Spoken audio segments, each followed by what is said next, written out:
दोस्तों, एक ऐसा जंगल जहां पर हर कोई जाने वाला गायब हो जाता है या उसकी मौत हो जाती है। और जब इसे इन्वेस्टिगेट करने के लिए पुलिस ऑफिसर्स की टीम वहां जाती है तो उन्हें जंगल का वो डरावना सच पता चलता है जो आज से 25 साल पहले जंगल में हुआ था। और ऐसा क्या रहस्य है, ये सब कुछ बहुत ही थ्रिलिंग स्टोरी के साथ दिखाया गया है इस मूवी में, जिसका नाम है रूट नंबर 17। और हाँ, ये काफी डरावनी भी है मेरी तरफ से। बाकी अगर आप चैनल पर नए हो तो सब्सक्राइब जरूर कर दीजिएगा। तो मूवी की शुरुआत में हम 25 दिसंबर 1995 की कहानी देखते हैं, जिसमें हम एक घायल लड़की को जमीन से बाहर आते हुए देखते हैं, पूरी तरह से डरी हुई, और लगता है वो किसी से दूर भागने की कोशिश कर रही है। कुछ देर के बाद हम एक शख्स को जंगल में देखते हैं जहां उसके सामने एक पेड़ पर खून लगा होता है। इसके बाद वो आदमी कार की तरफ जाता है, लेकिन उससे पहले कोई उस पर हमला कर देता है। अब यहाँ पर चल क्या रहा था, कौन है जो सबको मार रहा है और वो चाहता क्या है, ये जानने के लिए हमें आज से करीब 12 दिन पहले की कहानी दिखाई जाती है। यहाँ हम कार्तिक और अंजना नाम के कपल को देखते हैं जिनकी शादी नहीं हुई है, पर हाँ, वो दोनों रिलेशनशिप में साथ में है। कार्तिक का जल्दी बर्थडे आने वाला है और इसी वजह से वो अंजना को वेकेशन पर लेकर जाना चाहता है, जिसके लिए आज ही दोनों कहीं घूमने जाने वाले हैं। और ये सारी बातें अंजना अपनी एक दोस्त को बता रही होती है। तभी वहां पर कार्तिक आ जाता है और अंजना से कहता है कि जल्दी करो, हमें निकलना है। दोनों फिर अपनी ट्रिप के लिए निकल जाते हैं। रास्ते में कार्तिक अपने लिए एक शॉप से ड्रिंक लेकर आगे बढ़ जाता है। आगे पेट्रोल पंप पर कार रोकता है और वहां से गाड़ी की टैंक फुल करा के अंजना के साथ एंजॉय करते हुए अपनी वेकेशन पर निकल जाता है। पर फिर वही इनकी किस्मत खराब होती है, तो रास्ते में इनकी गाड़ी खराब हो जाती है। लेकिन लिफ्ट लेते हुए ये अपना सफर जारी रखते हैं, जिस दौरान दोनों एक दूसरे के काफी करीब भी आ जाते हैं। अब लगभग शाम का वक्त हो चुका था और कार्तिक जंगलों की तरफ से अपने डेस्टिनेशन की तरफ बढ़ रहा था। तभी वहां जंगल पर एक पॉइंट पर दो रास्ते आ रहे होते हैं, लेकिन कार्तिक गलती से गलत रास्ता चुन लेता है।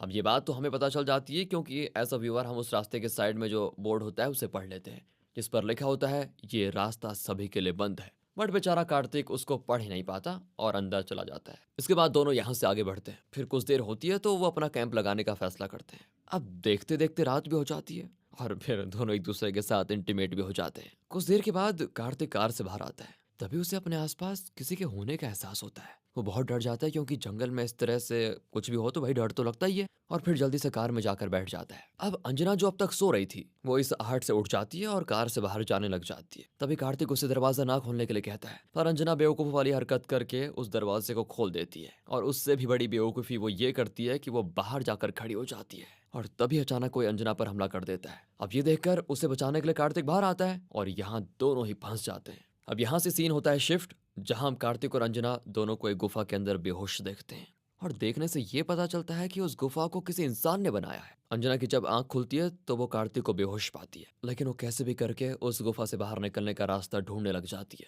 और तब तक कार्तिक को भी होश आ जाता है। अब हम दूसरी तरफ अंजना के हॉस्टल वार्डन को देखते हैं, जो अंजना के 2 दिन से मिसिंग होने की रिपोर्ट लिखवाने आई होती है। वार्डन पुलिस ऑफिसर से रिपोर्ट लिखने को कहती है और ये भी बताती है कि अंजना अपने बॉयफ्रेंड के साथ घूमने गई है। उस वक्त वहां का इंचार्ज ऑफिसर सालेम होता है। अब ऑफिसर सालेम उन्हें कहते हैं कि 2 दिन कोई लंबा समय नहीं होता और कोई भी 2 दिनों के लिए कहीं घूमने जा सकता है, नॉर्मल बात है, आप टेंशन मत लीजिए, अंजना वापस आ जाएगी। वार्डन भी सोचती है कि हाँ शायद आ ही जाएगी, इसलिए वो भी जाने लग जाती है। पर जाने से ठीक पहले वो सलेम से ये भी कहती है कि अंजना का बॉयफ्रेंड यहाँ के एक्स मिनिस्टर गुरुमूर्ति का बेटा कार्तिक है। अब इसे सुनते ही सालेम थोड़ा सीरियस हो जाता है, क्योंकि अगर अंजना मिसिंग है तो कार्तिक भी मिसिंग होगा। ये सोचकर सालेम ऑफिसर विघ्नेश से जल्द इस केस पर इन्वेस्टिगेशन शुरू करने का ऑर्डर दे देता है। फिर सभी कार्तिक के घर जाते हैं, जहां वैसे तो उन्हें कोई सबूत नहीं मिलता, लेकिन विघ्नेश यहाँ काफी अच्छी ऑब्जर्वेशन करता है। विघ्नेश ये पता करता है कि कार्तिक को कितने बजे अंजना ने कॉल किया था और वहां से कितनी देर के बाद दोनों वेकेशन पर निकले थे। वो कार्तिक के लास्ट कॉल्स को भी ट्रैक कर लेता है, जिससे उन्हें ये पता चलता है कि कार्तिक का फोन स्विच ऑफ होने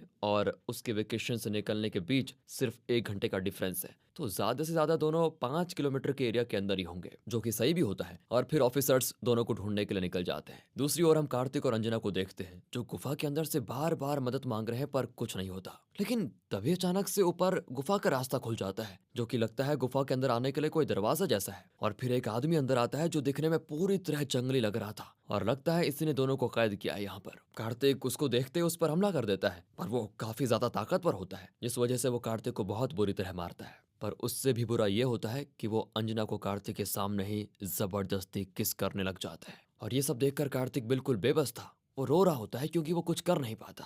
अब फिर से हम ऑफिसर्स को देखते हैं जो कार्तिक को ढूंढते हुए उस शॉप तक पहुंच जाते हैं जहां से कार्तिक ने ड्रिंक ली थी। फिर उस शॉप से उन्हें पता चलता है कि कार्तिक और अंजना किस डायरेक्शन में आगे गए थे। यहाँ से ऑफिसर्स उस पेट्रोल पंप पर भी पहुंच जाते हैं जहां से कार्तिक ने पेट्रोल भरवाया था और ये ऑफिसर्स बिल्कुल सही रास्ते पर जा रहे होते हैं। लेकिन आगे ऑफिसर्स जब उस पॉइंट पर पहुंचते हैं जहां से दो रास्ते थे तो सालिम ये सोचता है कि कार्तिक ने इस बोर्ड को पढ़ा होगा, इसलिए वो इस रास्ते पर तो नहीं गया होगा और ये दूसरा रास्ता तो दूसरे शहर जाता है, तो वहां ऑफिसर्स कल जाकर चेकिंग कर लेंगे। यही सोचकर सालिम अपने ऑफिसर्स के साथ कार को वापस स्टेशन की तरफ मोड़ लेता है। यानी कि अब कार्तिक और अंजना को कुछ और समय ये टॉर्चर झेलना पड़ेगा। लेकिन क्वेश्चन ये है कि ये आदमी है कौन आखिर जो इन्हें टॉर्चर कर रहा है और ये इन्हें टॉर्चर आखिर कर क्यों रहा है, इसके बारे में दोस्तों धीरे धीरे पता चलेगा। अब हम उसी आदमी को गुफा के बाहर खुशी से ढोल बजाते हुए देखते हैं। लगता है कुछ ज्यादा ही खुश है, जैसे कि उसने कुछ ऐसा हासिल कर लिया हो जिसे वो सालों से चाहता था। लेकिन उसी बीच में अंजना और कार्तिक ऊपर वाले रास्ते से बाहर आ जाते हैं और वहां से फिर तुरंत भागने लग जाते हैं। लेकिन उनकी ये चाल काम नहीं आती क्योंकि उस आदमी को जंगल का कोना कोना मालूम था और वो कुछ ही देर में दोनों को ढूंढ भी लेता है। फिर क्या था, वो कार्तिक को बहुत मारता है और दोनों को सीधे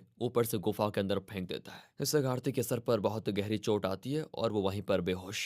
अब हम रात को सालिम को देखते हैं जो केस के बारे में बहुत सोच रहा होता है। सोचते सोचते वो इस डिसीजन पर आता है कि अगर किसी बॉयफ्रेंड को अपनी गर्लफ्रेंड को डेट पर ले जाना हो तो कहाँ लेकर जाएगा वो उसे। वो सोचता है कि इसका जवाब ये हो सकता है कि वो किसी ऐसी जगह पर ले जाएगा जहां दोनों अकेले रहे और ज्यादा लोग ना हो। ये सोचते हुए सालिम को ये समझ आता है कि कार्तिक अंजना को जंगल की तरफ लेकर गया होगा, यानी कि हमें जंगल के अंदर जाना होगा। अगली सुबह सालिम अपनी इन्वेस्टिगेशन शुरू करता है और इस बार ऑफिसर्स जंगल के अंदर जाते हैं जहां जाने से लोगों को मना किया गया है। वहीं उन्हें कार्तिक की बियर बोतल मिल जाती है जिससे उन्हें अंदाजा हो जाता है कि बिल्कुल सही रास्ते पर जा रहे हैं। लेकिन आगे जाते ही वो एकदम गलत टर्न ले लेते हैं। असल में जिस रास्ते से कार्तिक गया होता है ऑफिसर्स उस रास्ते की जगह दूसरे रास्ते पर चले जाते हैं जिससे आगे उन्हें कोई सबूत नहीं मिलता और फिर उन्हें वापस लौटना पड़ जाता है। अब हम रात में सालिम को दोबारा देखते हैं जो केस को लेकर बड़ी टेंशन में होता है। और हो भी क्यों ना, आखिर एक्स मिनिस्टर का बेटा जो गायब है तो टेंशन तो होगी। उसी दौरान सालिम उस वीडियो को बार बार देख रहा होता है जिसे उसने आज ही जंगल में रिकॉर्ड किया था और उसी में उसको कुछ अजीब सा भी दिखता है। जंगल में एक जगह पर कोई ऐसी रोशनी आ रही थी कि जैसे वहां पर कोई आग जल रही हो। असल में ये उसी जंगली आदमी का ठिकाना होता है। अब सालिम को यह चीज बड़ी अजीब भी लगती है और वो उसी वक्त जंगल में वापस दोनों को तलाश करने निकल पड़ता है जहां जंगल में उसे रास्ते पर किसी के खून के निशान दिखते हैं और इससे सालिम समझ जाता है कि ये जगह सेफ नहीं है, इसलिए वो अपनी कार से गन लेने के लिए वापस आता है। पर तभी पीछे से वो आदमी सालिम पर भी हमला करके उसे बेहोश करके कैद कर लेता है, जिसकी अगली सुबह ये खबर आग की तरह पूरे शहर में फैल जाती है कि इंस्पेक्टर सालिम और कार्तिक दोनों मिसिंग है। जिसके बाद इस केस को आगे संभालने का काम विघ्नेश अपने कंधों पर लेता है और साथ में वो सालिम की कार, उसकी गन भी ले लेता है, जो कि ये दिखाता है कि विघ्नेश अपने सर को बचाने के लिए किसी भी हद तक जा सकता है। यहाँ से विघ्नेश सबसे पहले उस जंगल की असली कहानी जानने की कोशिश करता है कि आखिर यहाँ है क्या, जिसमें उसे ये पता चलता है कि आज से लगभग 25 साल पहले एक इंजीनियर की फैमिली इस जंगल में अजीब तरह से मर गई थी, जिसका कारण कोई एक्सीडेंट बताता है तो कोई जानवर कहता है कि जानवर ने मारा। और उसी समय से इस जंगल में डरावनी चीजें होना शुरू हो गई और उस दिन के बाद इस जंगल के रास्ते कोई नहीं जाता। तभी उसे वहां पर किसी और के होने का एहसास होता है और फिर लोगों ने यह बात कही कि वहां कोई अमानुष्य शक्ति रहती है। आगे आने वाले कुछ सालों में उस जंगल में लगभग 7 जनों की मौत हो गई थी, जिसके बाद वहां जाने से बिल्कुल रोक लगा दी गई और लोगों को रोकने के लिए वहां पर एक सेफ्टी बोर्ड भी लगा दिया गया था। अब इस कहानी के बारे में जानकर विघ्नेश को शक होता है कि शायद इस जंगल का सच उस इंजीनियर की फैमिली के एक्सीडेंट से ही जुड़ा हुआ है।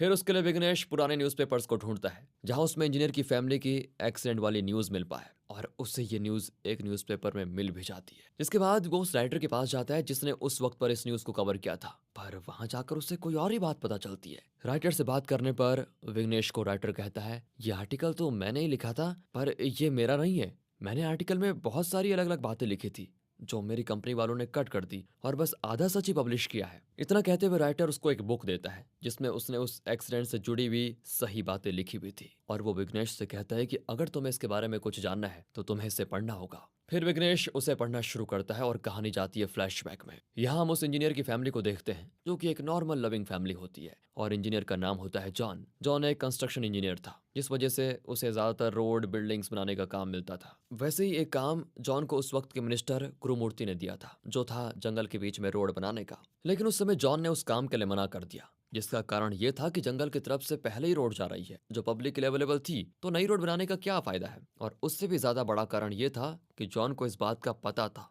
कि गुरुमूर्ति इस रोड से अपने कुछ गैर कानूनी कामों को अंजाम देना चाहता है, इसलिए जॉन ने बिल्कुल एक अच्छे आदमी की तरह मना कर दिया। इसके बाद हम देखते हैं कि जॉन बिल्कुल सही था। गुरुमूर्ति का कनेक्शन मुंबई के डॉन कासिम इब्राहिम के साथ थे और वो उसी के साथ कुछ गैर कानूनी बिजनेस करना चाहता था, जिसके लिए उसके पास 4 वफादार लोग थे। पहला उसका खुद की पार्टी का एमएलए शिवराम, दूसरा वहां का डीएसपी शंकरालिंगम, तीसरा कॉन्ट्रैक्टर मेनन और चौथा उसका राइट हैंड समिननाथन।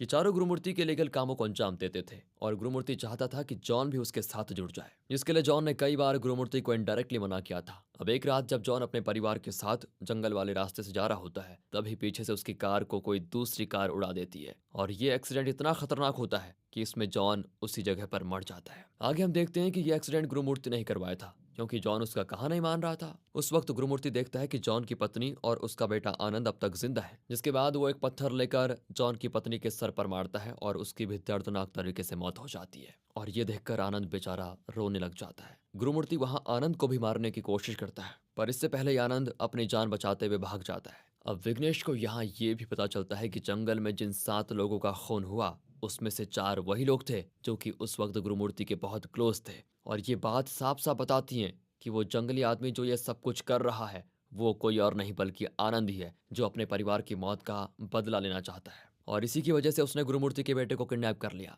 विघ्नेश ये बात जानकर जंगल की तरफ निकल जाता है, ये सोचते हुए कि अगर वो सही समय नहीं पहुंचा तो हो सकता है कि आनंद अपने गुस्से में सालिम सर को भी मार दे। दूसरी ओर हम सालिम को देखते हैं, जिसे आनंद ने उसी जगह पर कैद किया है जहां उसने कार्तिक और अंजना को कैद किया है। बस दोनों के बीच में एक दीवार होती है मिट्टी की। आनंद सालिम को कुछ खाने के लिए भी देता है, पर सालिम इसका बड़ी चालाकी से फायदा उठाते हुए उस खाने की प्लेट को दीवार तोड़ने में इस्तेमाल करता है, जिसमें कुछ देर के बाद ही सालिम इतना बड़ा छेद कर देता है जिससे वो आराम से दूसरी ओर चला जाए। अब वहां पर सालिम को कार्तिक और अंजना दोनों दिखते हैं, पर तब तक कार्तिक की मौत हो चुकी थी, क्योंकि जब आनंद ने कार्तिक को ऊपर से फेंका तब उसके सर पर इतनी गहरी चोट लग गई थी कि वो मर गया और वो ठीक उसी तरह मरता है जैसे एक वक्त पर आनंद की माँ की मौत हुई थी। अब सालिम अंजना को कैसे भी वहां से बचाना चाहता है, जिसके लिए दोनों वहां से भागने वाले होते हैं, पर उसी वक्त वहां पर वो आनंद आ जाता है जो सालिम को वहां पर देखकर उस पर हमला करता है। आनंद काफी ज्यादा ताकतवर था, जिस वजह से सालिम का उससे जीतना मुश्किल था, इसीलिए किसी तरह सालिम अंजना को पहले उस गुफा से बाहर निकालता है और तब तक वहां पर विघ्नेश भी आ जाता है। अब वहां पर कुछ पेट्रोल के डब्बे होते हैं जिन्हें सालिम गुफा से निकलते हुए आनंद पर गिरा देता है और तब तक गुफा में जल रहे मशालों से गुफा में आग भी लग जाती है।